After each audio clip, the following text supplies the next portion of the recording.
Ring around the rosy, pocket full of posy. Ashes, ashes, they all fall down. Ring around the rosy, pocket full of posy. Ashes, ashes, they all fall down. Ring around the rosy, pocket full of posy. Ashes, ashes, they all fall down. Dirty, slut, whore. Dirty, slut, whore. Dirty, slut, whore. Fuck! I fucked up again! I got to get out of here! I gotta get out of this body! Let me out! Fuck! Why can't you stop? Why can't you stop being a slut? He doesn't want you. No one ever wants you. Why can't you stop?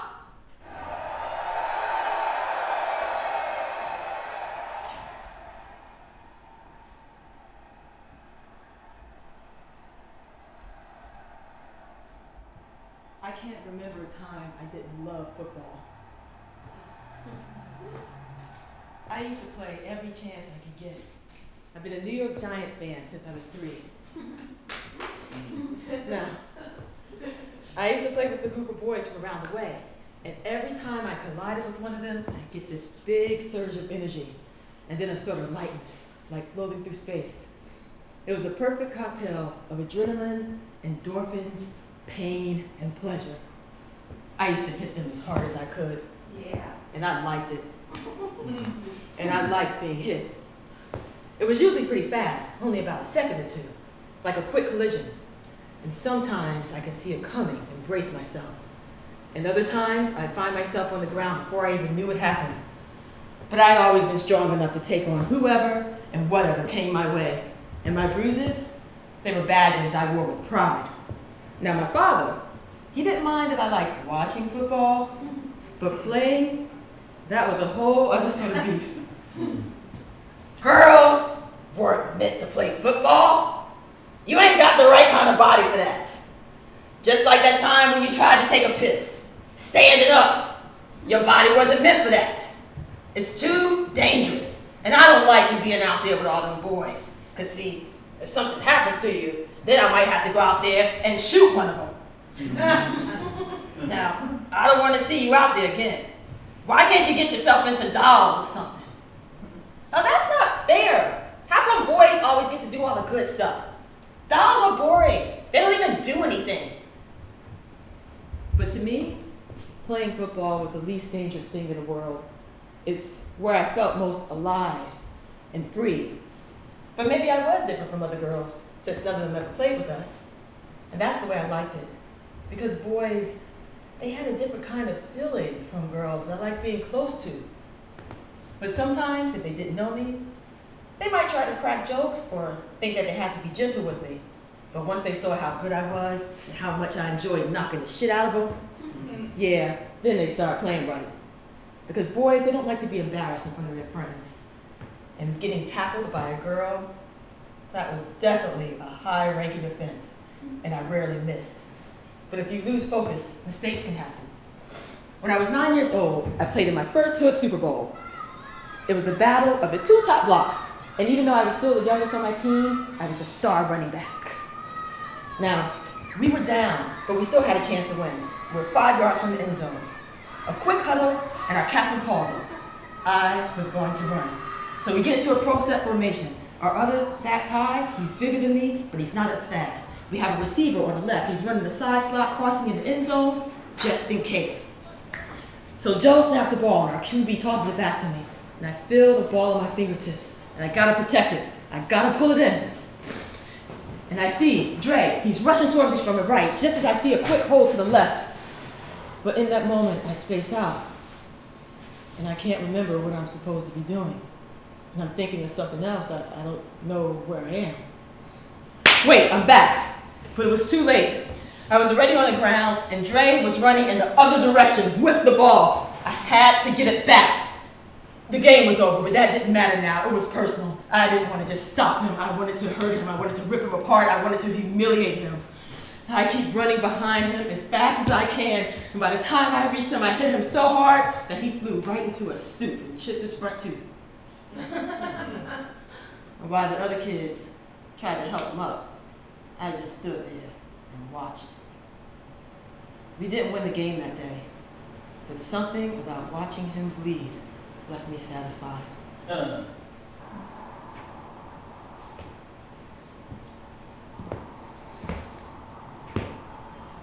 Hey, come over here.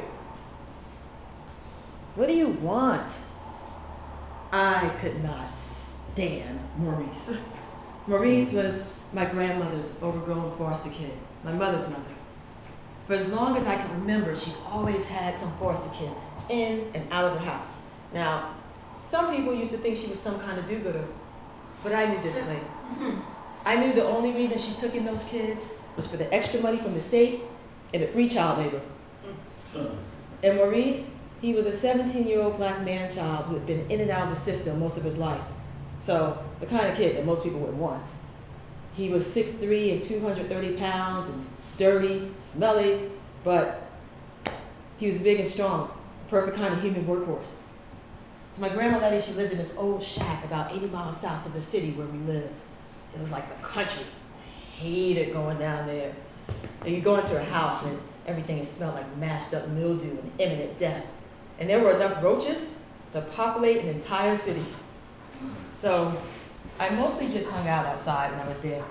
There wasn't much to do, but it was better than sitting in that smelly, stinky house. Hey, I said come over here.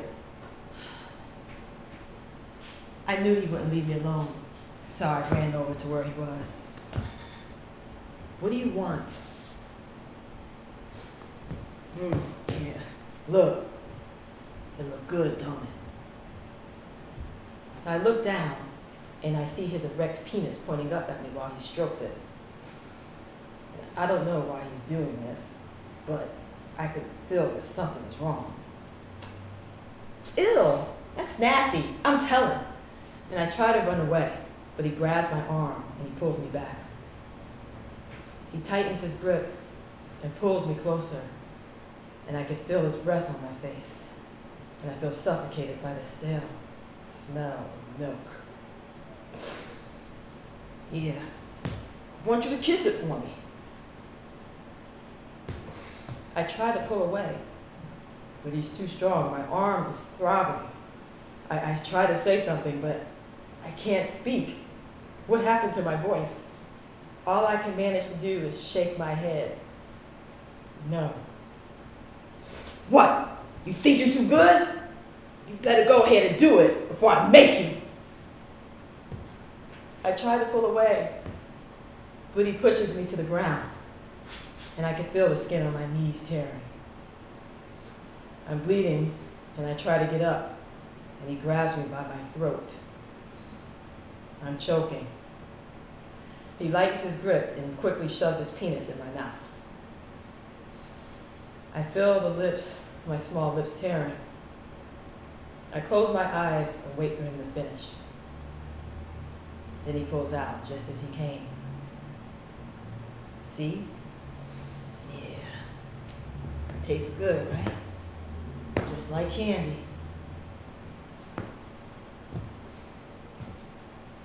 I'm still on the ground as he walks away. I can't let anyone see me like this. I use the outdoor hose to rinse myself off, and then I open my mouth as wide as I can to rinse it out. Then I run off into the woods until the sun goes down. When I return, Maurice is gone, and my parents had just yelled at me for being away for so long. Then we all got into the car and went back home. I didn't say anything about what happened.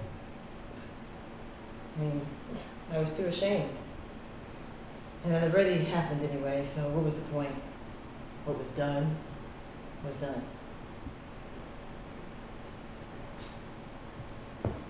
I've been told that I'm really good at sucking dick. One time when I broke up with an ex-boyfriend, he even said, "Damn, does that mean you never gonna suck my dick again?" Well, I should be. I got my first taste when I was 7.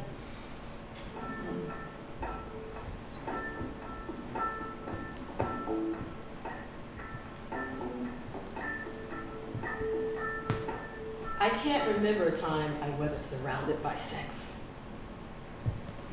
My brother Jason and I, we used to sneak and watch the Playboy channel at my grandfather's house. So by the time I was 8, I knew exactly what it was and how it was done. Now, I don't think my grandfather subscribed to the Playboy channel because the pictures are always fuzzy and all you can make out were the moans and groans, but it was enough. Now, my brother Jason and I, most of the time, we have fights every now and then, but most of the time, we were just plotting allies, helping each other execute whatever scheme we came up with. And my brother, even though he was just a few years older than me, he was already sleeping with some girls around his age. And we shared a bedroom until I was 9. So one day, I come into the bedroom and I see him lying face down, humping a pillow. Ew! What you doing? That's nasty. Mind your business and get out! But you look stupid. Why are you doing that by yourself? What you think? Because it feels good. Plus, I gotta practice my stroke. I wanna try it then. I don't think it's the same for girls. Like for girls, somebody has to be on top of you. Like in the Playboy channel? No, not really. Kind of like, well, you keep your clothes on, and if you're a guy, you can just rub up against anything. But for a girl, you got to get on top of them, and you're supposed to grind. That sounds weird, but okay. I lie down, and Jason lowers himself on top of me, and it's awkward. We barely look at each other, and he starts to move up and down, and his breathing is getting heavier. And I feel a sensation down there. I'm curious. Shit, somebody's coming. What the hell are you doing it? Get away from her! What, Dad? We weren't even doing anything. Yeah, because he's a boy and I'm a girl. I don't give a damn what the hell you are. You're a brother and your sister, your brother and your sister. You don't do stuff like that. You don't do. Well, who are you supposed to do it with then? You do it with people that, oh, hell no, you don't do it with anybody ever in life, period. Well, you must have done it since you shut your smart ass mouth. And if you ever touch her again, I will break your goddamn neck. You hear me? Now clean yourself up. And you take your smart ass in the kitchen. Now.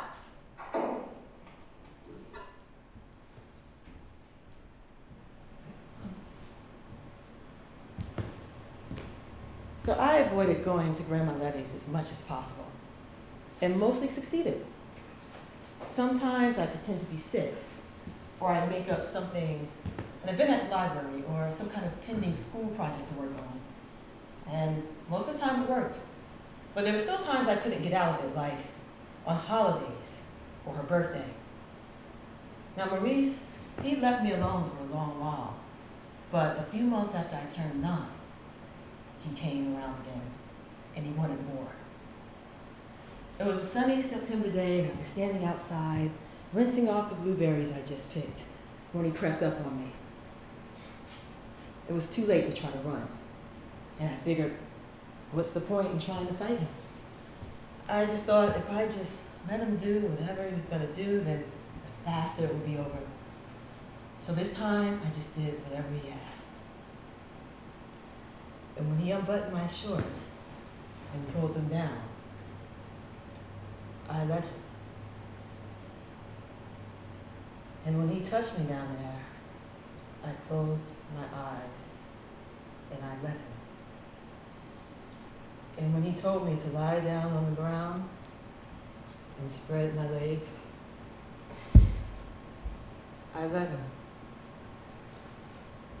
And when he lowered himself on top of me and forced himself inside of me, I bit down on my lip to brace myself for the pain that would soon take me to another place. But still, I let him. And in the months that followed, I would let him again.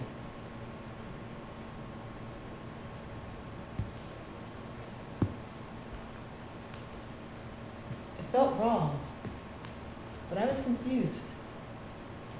I already knew a few girls my age who were already doing it. And sometimes they talk and laugh about how this guy and that guy was working it.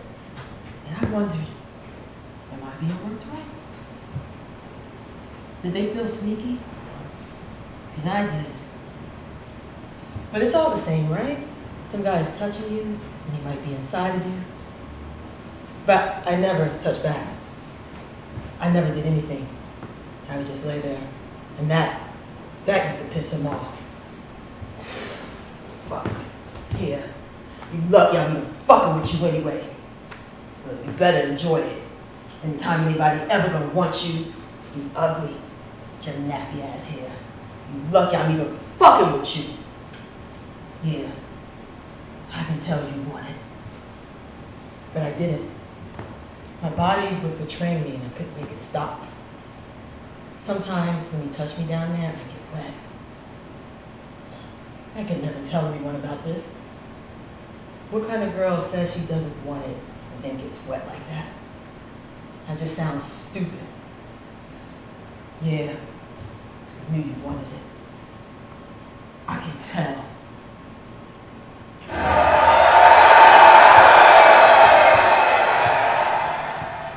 In 1990, the New York Giants had one of their best seasons ever. They were playing what was called power football, a hard-hitting defense and an offense that could sustain extremely long drives, wearing you down. Power football wins games. A recent study stated that the impact of two football players colliding is equivalent to a 35-mile-per-hour car crash. And of course, this happens over and over and over again throughout a game. What makes some people able to endure such physical trauma? To seek it out, to find beauty in it even. It came down to more than being able to take a hit. It was also very much a mental game. And for those who could endure, there lies the glory. My body was changing, and getting hit in the chest hurt more than it used to. I guess maybe if you're a guy, it might feel like the equivalent of getting kicked in the balls. I started stuffing my bra with socks and foam cord and taping down my breast with electrical tape. That helps some. But the boys I used to play with, they were bigger than me now. And their bodies, they were getting harder, and mine was getting softer. And even though I was still above average height and strength for my age and gender, I knew that it would just continue to become more difficult to match up physically. It was a simple fact of biology, and I was pissed. No matter how much I trained or ran drills, lifted weights, got hit, it didn't matter. There wasn't anything I could do to prevent myself from eventually becoming the weakest.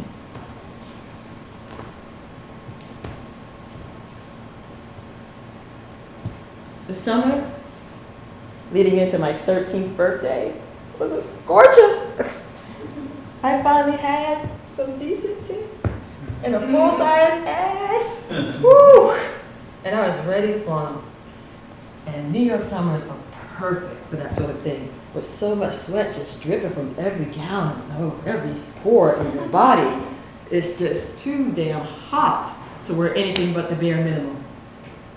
Plus, since my father wasn't living with me anymore, he couldn't hound me about my clothes. But there was one more thing. I just had my first period. I was officially a woman now. No one could tell me what to do anymore, especially my mother. I mean, how are you going to tell me what to do when I'm capable of creating life? Young lady, where the hell you think you going at 8 o'clock at night on a school night? None of your business, Mom. I can make babies now. Okay. Well, while I knew how to make babies, I hadn't quite figured out how not to make babies. Yet. But what I did know is if I had sex right after my period, then there was a good chance that I wouldn't get pregnant. I read that somewhere. So armed with my new superfine body and my newfound womanhood and minimal facts of pregnancy prevention, I was ready to hit the streets and lose my virginity. Well, officially lose my virginity, because I never thought it would happen with Marie should count. And when my grandmother died a couple of years ago, he finally disappeared for good. And I never knew what happened to him, and I never asked. Let me see you pump them things, shake them, do the brand. Damn! Girl, you looking good as hell in them damn shorts. Can I come with you? Yes. Those will be my hot orange, wedgie-inducing Duda Brown shorts. And you know, I greased my legs up real good with plenty of baby oil. They were nice and shiny, like a new car. Something you just want to open up and slide into. Now, Kevin, I've been checking him out for months. I knew where he went, when he came, where he was on the block, who his friends were, all that. And Kevin was only a few years older than me, but also kind of small, so a bit insecure. He was what you call the pretty boy. His light skin, had the fine curly hair.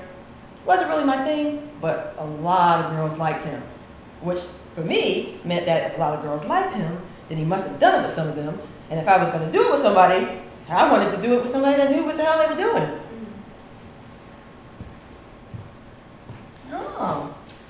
Oh yeah. Thank you. I bought it for you. A word? That must mean I'm going wherever you're going. Yeah, something like that. Why don't we get some food and go back to the crib? For real? Yeah. Is your grandmother home? Nah. She ain't there. Yes! It was about to go down. All I had to do was show up on the block, bearing a little skin, and bam! So, we go down the street to get some chicken wings from the Chinese spot, $3 special. And we go back to the crib. So when we get back, I don't say much. I'm just sitting there eating my food. And everything is just mad, old, and lifeless. But that doesn't matter. All that matters is that there is a bed in here somewhere, and I need to get us up in it. You still hungry? No, I'm good. I'm a little tired though. Why don't we just go lie down or something? For real? Yeah. You got a fan up in here? Nah. Well, you know, I got broke last week. That's cool. I could just take off some clothes or something. Come on. Why are you taking so long?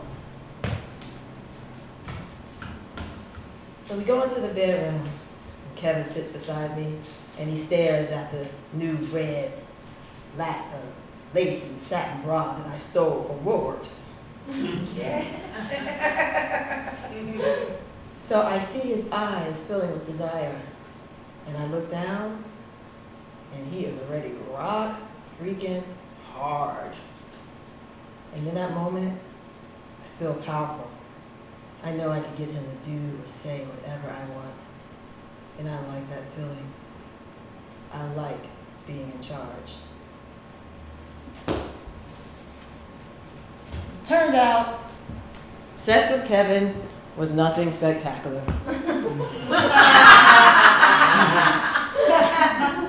We did it.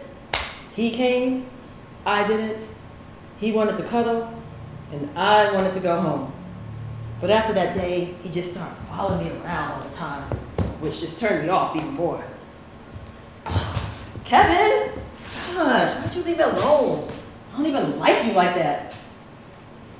Yo, this ain't right. What you doing? I was your first. I was supposed to be special. Well, even though sex with Kevin was not good, I still wanted to do it again, just not with him. I wanted to do it with other guys, and I did.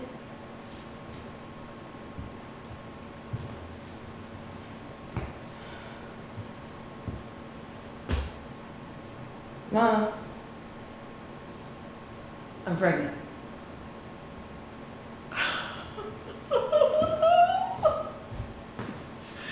I'm gonna have a grandbaby!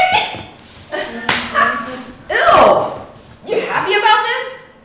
I do not want to have a baby. I still have too many things to do, and I'm not gonna get stuck here like everybody else. Oh, baby, no, you don't have to worry about that. Yeah, I'll take care of it. You can still do all the things you want to do. You can go to school, you can travel, do all the stuff you talk about. You have always been so bright. I know you can still do whatever you want to do. I'll do it. Ma, no. I'm getting an abortion. It's already scheduled. Oh, baby, no. Ma, like, come on. I'm not having a baby. And how are you going to take care of it anyway? I mean, there isn't enough money as there is. You don't have a job. I'm already working like 35 hours a week in high school. It's not happening.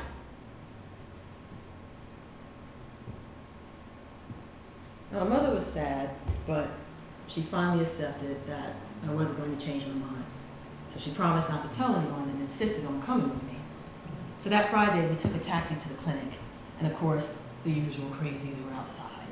So a counselor came out to meet us and took me to a small room where she proceeded to ask me a string of annoying questions. Is anyone forcing you to make this decision? Are you sure this is what you're going to do? Have you thought about other options? Yes, and yes. Can we get on with it already? I never felt like it was the wrong decision for me. There were no regrets. But still, it was a decision that I hated having to make. I didn't get any anesthesia because it cost more money, and I didn't have it. So I stepped into the room, and I lay down on the table and spread my legs. And then the doctor came over, and he explained to me what I should expect. And he also warned me that the procedure could be quite painful, given that I wasn't going to be put under. But fortunately, it should be over pretty quickly. It's okay, I thought. I don't deserve to sleep through this. The pain is suitable punishment for being so damn stupid. The pain would help me remember what I'd done and not to do it again.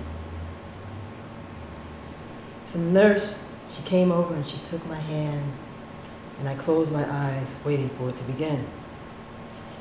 And a few seconds later, I felt something cold and sharp entering my vagina. And it felt like I was being stabbed over and over. The pain was so great, I couldn't make a sound. But I could feel the tears running down my cheek. And a few minutes later, it was over.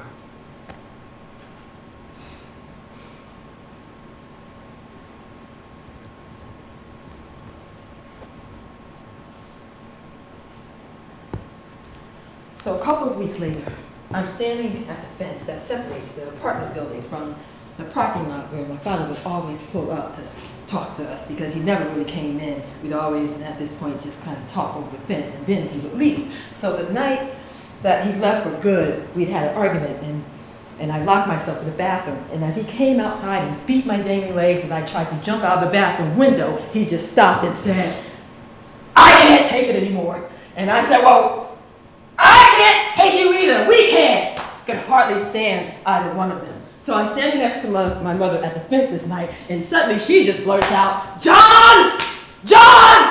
She had an abortion!" What? She promised that she wasn't going to tell anyone, and especially him. I mean, he hadn't even been here for the past 3 years. Why was it any of his business anyway? She had a what? An abortion! So you're out here and you're opening your legs for this person and that person, and you can't even manage not to get yourself pregnant? I am through with you! 3 lousy yards. 3 lousy yards. That's all I picked up now that we're playing this fucking flag football shit. Except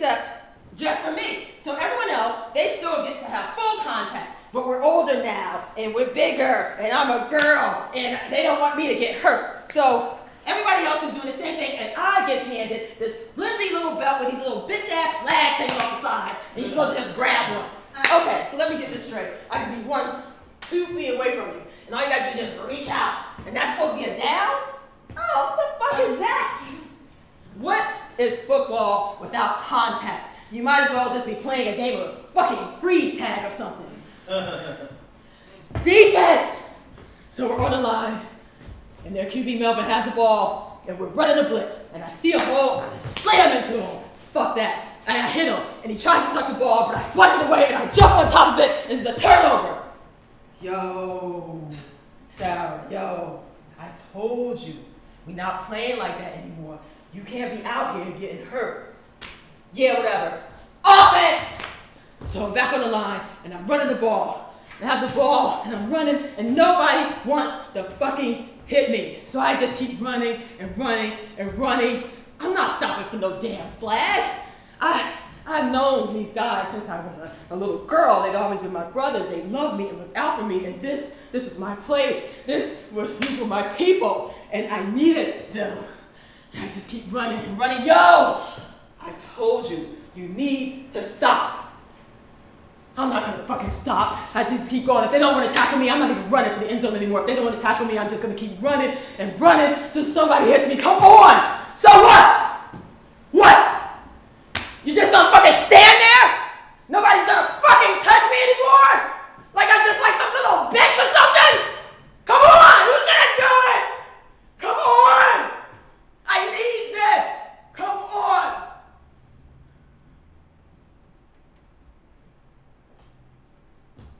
Rashid steps up.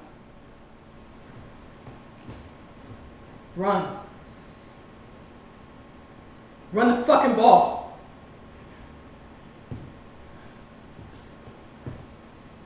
I line up. It's just me and Rashid.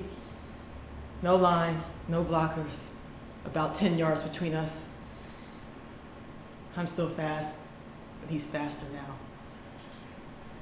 And I cut to my left, and he stays with me.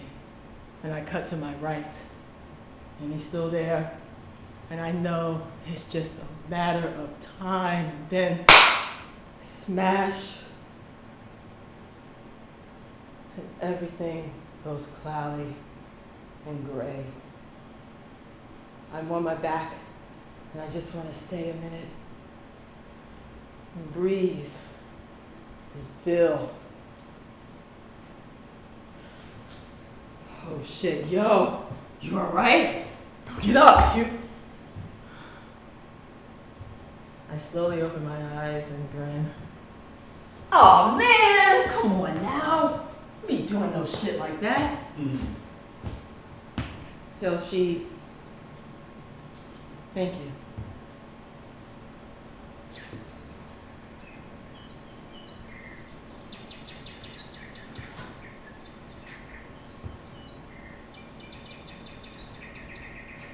That warm summer night, we laid side by side on my building rooftop. Dozens of stars shining upon us, an offering, a promise of infinite possibilities. One day became 3 or 4, I can't count, I can't speak, no coming up for air. My breath is with yours and yours with mine. And I feel more alive than I've ever been. We were in love, making love, the mingling of our minds, bodies, and spirits. An earth-shattering, earth-ending soul connection where there can be no shattering without destruction. But to begin again, to lay new bricks, it was necessary. Distant gunshots became fireworks, and when Jimmy wailed, "Have you ever been experienced?" I said, yes! No, never this way. I called you bohemian hood, free, eclectic, street magical. You said that I was brilliant, funny, weird, in all the ways you never knew you needed to know. We were both of our worlds and so far out of them. Together, nothing to conquer. This was a different kind of power. It was the power of communion. It was the power of strength, of freedom, of creativity, of sex, of life. And it was too powerful for us to control, yet we tried. Why did we do that? We'd never seen it or even known it before, so we couldn't trust it. We imploded and exploded over and over and over. And then you had to go off to the next chapter of your journey, as did I. And you left 1,000 miles away. And I added 1,000 more. But now I knew. Now I knew, and I could never forget it. How could I ever go back?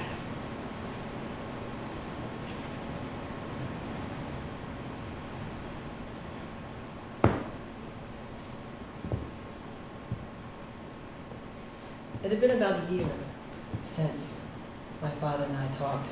He somehow learned that I received an award for highest SAT score and showed up. I was worthy again.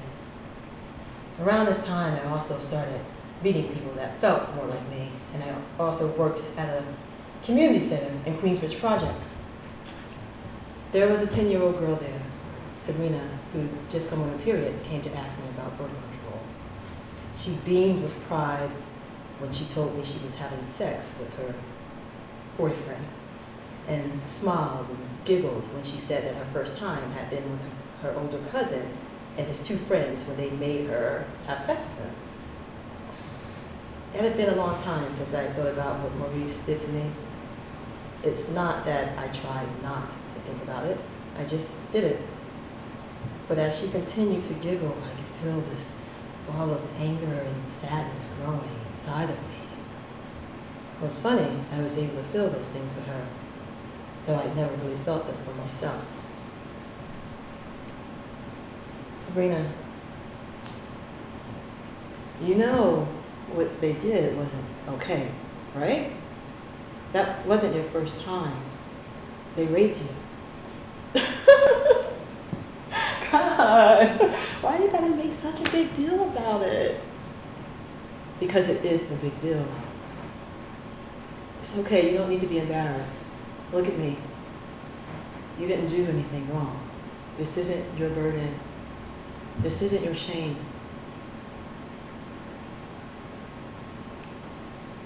Sabrina's cousin was up north doing a bid for stealing cars, so she didn't see him anymore. And she told me that if I told anyone, she would just say that she lied about it anyway. So the best I could do for her was tell her where to get condoms and birth control pills and let her know that I was there to talk whenever. Meanwhile, I was just happy that she wanted to do something to prevent herself from getting pregnant.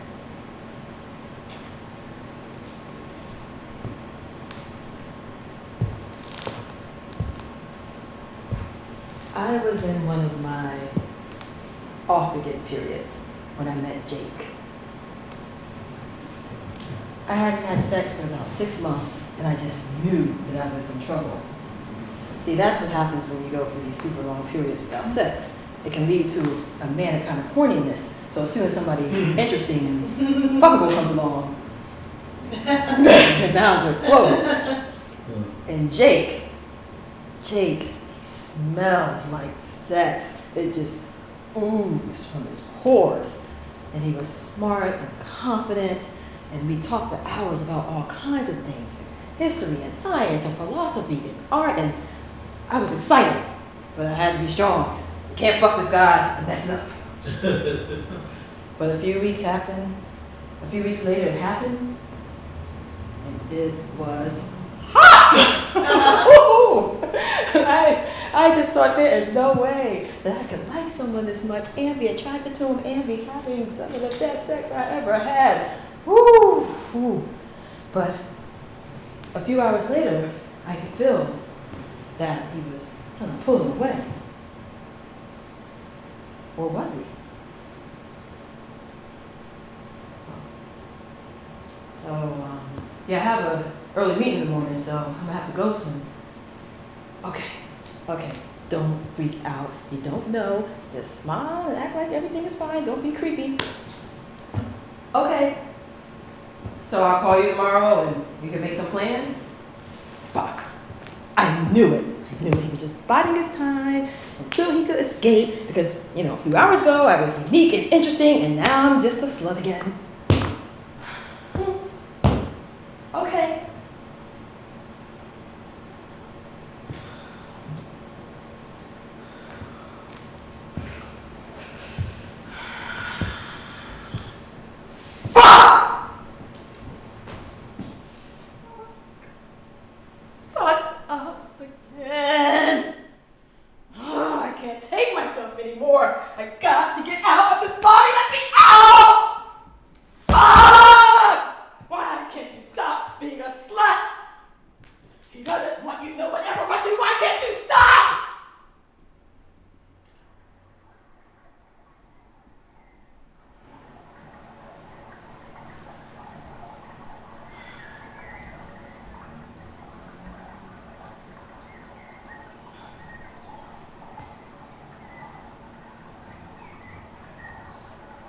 I woke up the next day, not quite sure what had happened, but I could feel that something was wrong.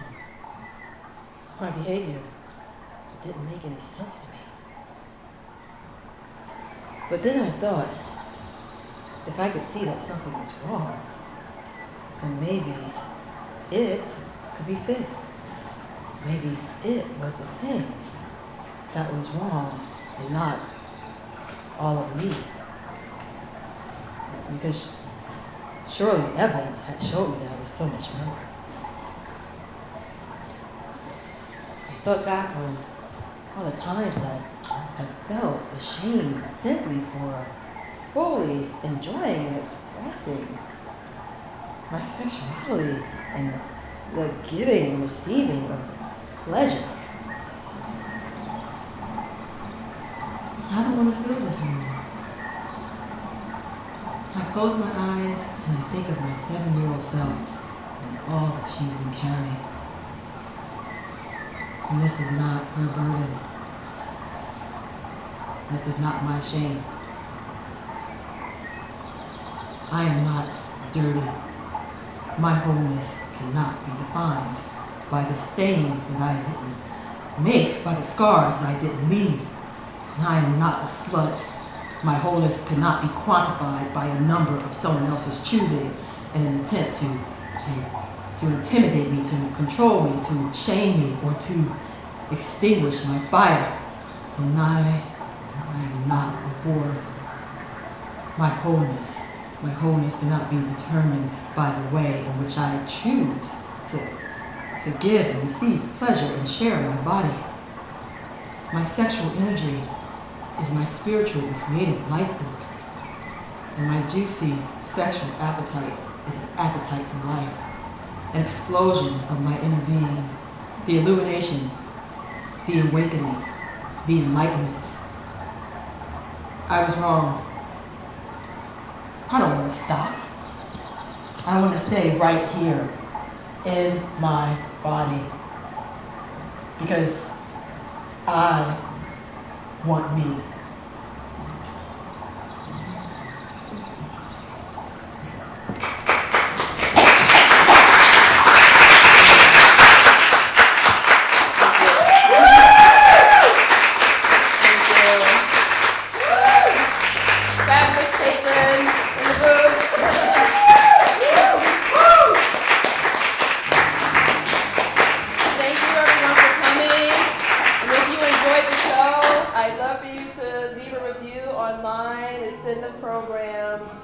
And also join us at Fringe Central for June 19th for sponsored drink night, 4th and Gold. Hope to see you there.